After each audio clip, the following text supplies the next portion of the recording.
Bonjour tout le monde. Aujourd'hui j'ai décidé de refaire ma vidéo sur la prime, parce qu'elle commence à dater franchement. C'était la deuxième vidéo de ma chaîne. La prime est un concept central quand on s'intéresse aux métaux précieux.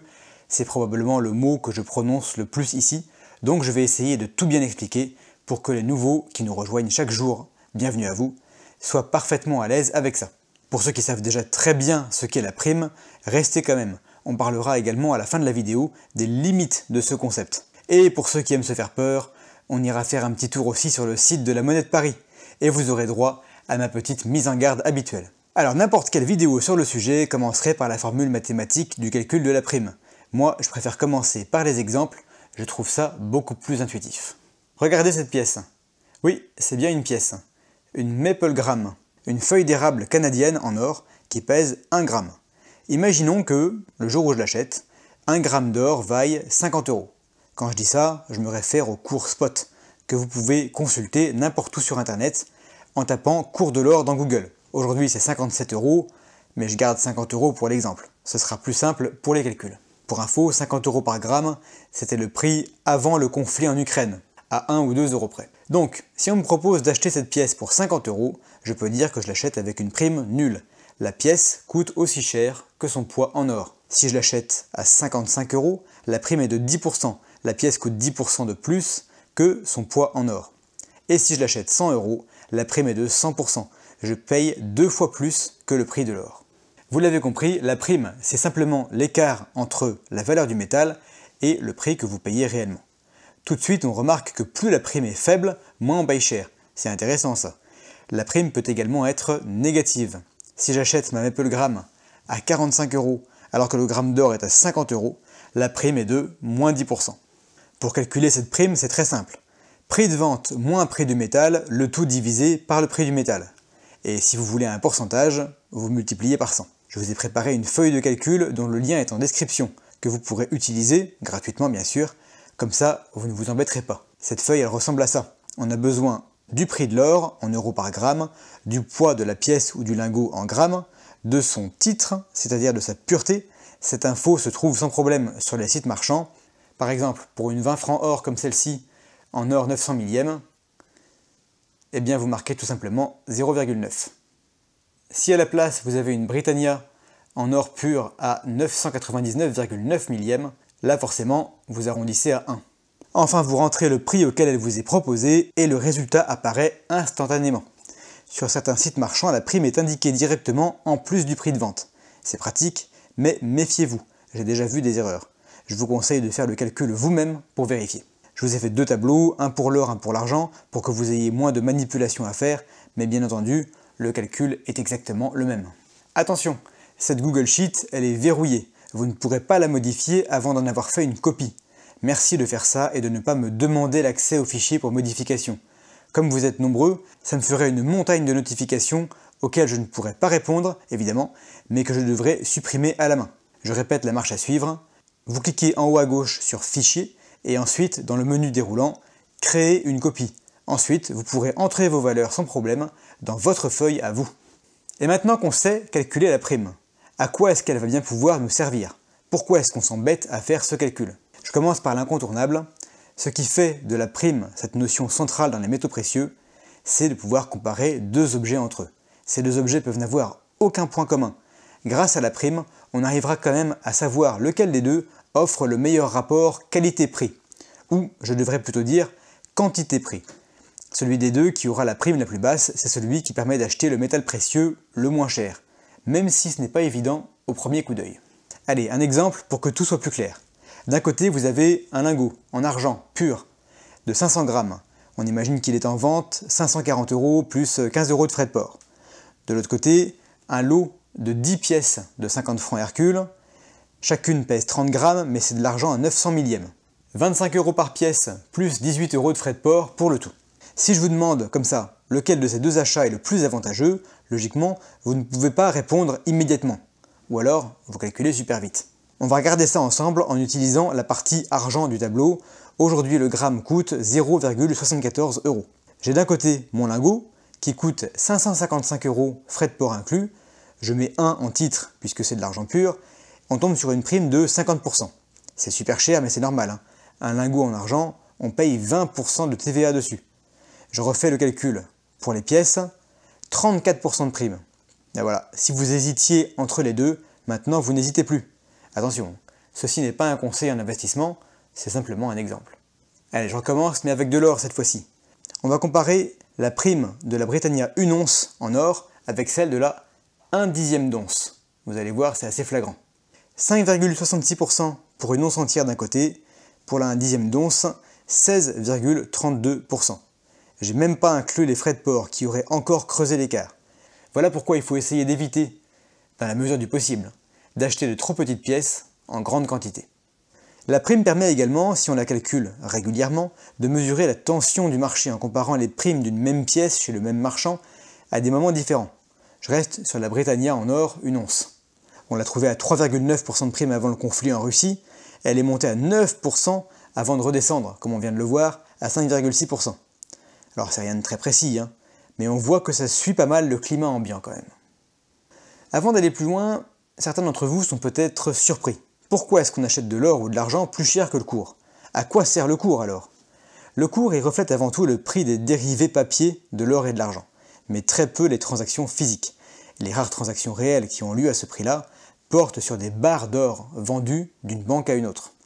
Ce qui nous intéresse sur la chaîne, c'est plus le marché de détail. Peu d'entre nous peuvent se payer une barre de 400 onces en or. Alors, pourquoi est-ce qu'il y a de la prime par rapport au cours? Premièrement, le travail. C'est beaucoup plus de boulot de frapper 4000 pièces d'1/10 d'once plutôt que de couler une seule grosse barre de 400 onces. Il y a aussi la logistique, le conditionnement, etc. Vous allez me dire que ça ne vaut pas pour les pièces beaucoup plus anciennes, comme les Napoléons, dont la frappe a été largement amortie depuis le temps et qui ont une prime également. Là, c'est la demande qui crée la prime. Plus la pièce est rare, plus elle est recherchée par les collectionneurs, et donc plus la prime est élevée. C'est également le cas pour les pièces d'investissement emblématiques. Si beaucoup d'investisseurs en demandent, c'est bien sûr le cas du Napoléon ou de la 50 francs Hercule, le prix monte. A l'inverse, une pièce moins prestigieuse aura une prime plus basse, comme la 5 francs semeuse par exemple. A tout ça, il faut ajouter la commission de l'intermédiaire qui vous vend la pièce, les taxes éventuelles et les frais de port si on veut être exhaustif. Toutes ces considérations expliquent l'écart variable entre le prix de l'or contenu dans une pièce et le prix de cette pièce. Cet écart qu'on appelle la prime. Pour ceux qui découvrent le monde des métaux précieux, je me risque à vous donner quelques ordres de grandeur. Merci à ceux qui ont l'habitude d'acheter beaucoup moins cher sur eBay ou Le Bon Coin, de ne pas me tomber dessus trop fort. Je me base sur les prix que je constate en boutique pour un achat tranquille, du genre je mets ma pièce dans mon panier, je valide mon panier, je paye en carte bleue et j'attends le livreur. Pour l'or, en temps normal, les primes des pièces que j'achète vont de 2 à 16, 17%. En ce moment, c'est un peu plus, disons entre 3 et 20%. 3%, c'est toujours la moins chère, c'est la 50 pesos, ici en haut. 20%, ce sera des pièces d'1/10 d'once, comme celle-ci. Au-dessus de 20%, pour de l'or, c'est trop cher pour moi. Et encore, même 20%, j'achète en toute petite quantité.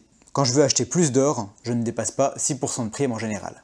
Pour l'argent, on part de 15% en ce moment pour les 5 francs semeuses, ce qui est beaucoup par rapport à avant la guerre en Ukraine. Pour monter à 22% environ pour des pièces comme les Britannia, et ensuite, ça monte presque sans fin.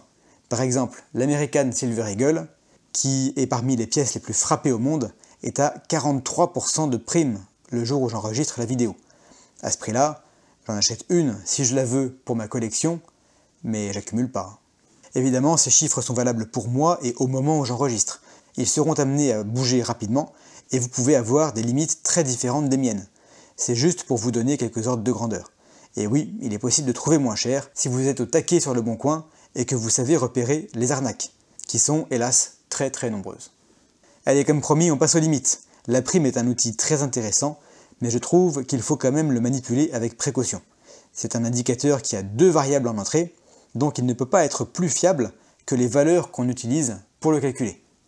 D'abord, le prix de vente de la pièce. D'une boutique à l'autre, le prix peut varier énormément. La prime est donc spécifique à un produit vendu à un endroit particulier. Il faut bien entendu toujours comparer les prix. Ensuite, le cours de l'or. Il est largement manipulé et c'est encore pire pour le cours de l'argent. Je vous mets en description les liens vers mes vidéos sur le sujet. En dépit des condamnations, de grandes banques comme JP Morgan ont continué à jouer avec les cours pendant des dizaines d'années pour amasser des profits immenses.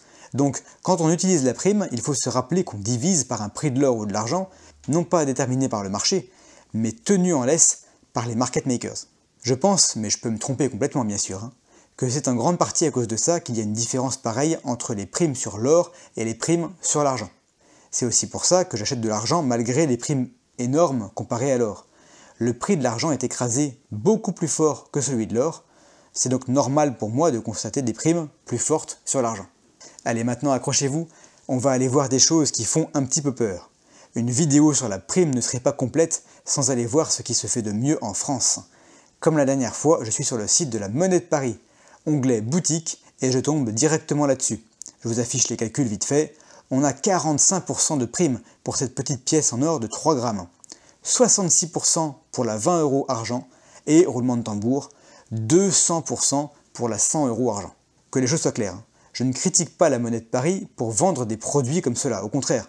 Tant mieux pour eux s'ils arrivent à faire une marge pareille. Le problème pour moi, c'est que c'est présenté implicitement comme des produits d'investissement, alors que c'est de la pure collection. Le débutant qui n'y connaît pas grand-chose et qui tombe là-dessus pourrait penser, honnêtement, que c'est le vrai prix pour l'or. Évidemment, on peut s'en procurer beaucoup moins cher. Certains disent « oui, mais le tirage est faible, du coup c'est normal de payer plus cher ». Ouais. La 3 grammes en or par exemple. 15 000 exemplaires au total, qui, ne nous voilons pas la face, devraient être diffusés majoritairement en France. Je vous rappelle la prime, 45%. A titre de comparaison, la 1 once Dragon 2022 de la Perth Mint, qui vient de sortir, avec une prime d'à peine plus de 10%, c'est 5000 exemplaires seulement pour le monde entier. Et pour cette prime plutôt raisonnable, on a un dragon plutôt classe à la place d'un simple épi de blé. Bon, pour moi, le choix il est vite fait, mais ce n'est bien sûr que mon avis. C'est ça que je trouve à la fois bizarre et regrettable. Tout le monde arrive à faire de belles pièces abordables avec un rayonnement international, sauf la France. Dites-moi en commentaire si vous partagez mon avis. Et 2 mots pour résumer, ce qu'il faut vraiment retenir de cette vidéo. Premièrement, si vous êtes sur le site de la Monnaie de Paris, c'est pour acheter quelque chose que vous trouvez joli. Ce n'est pas de l'investissement dans l'or ou dans l'argent. Et dans tous les cas, comparez les prix entre les différents revendeurs. Calculez les primes vous-même et vous éviterez bien des pièges.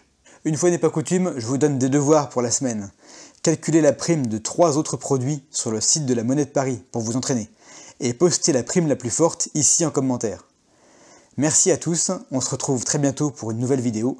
En attendant, soyez prudents dans vos investissements, mais sans oublier de rester curieux.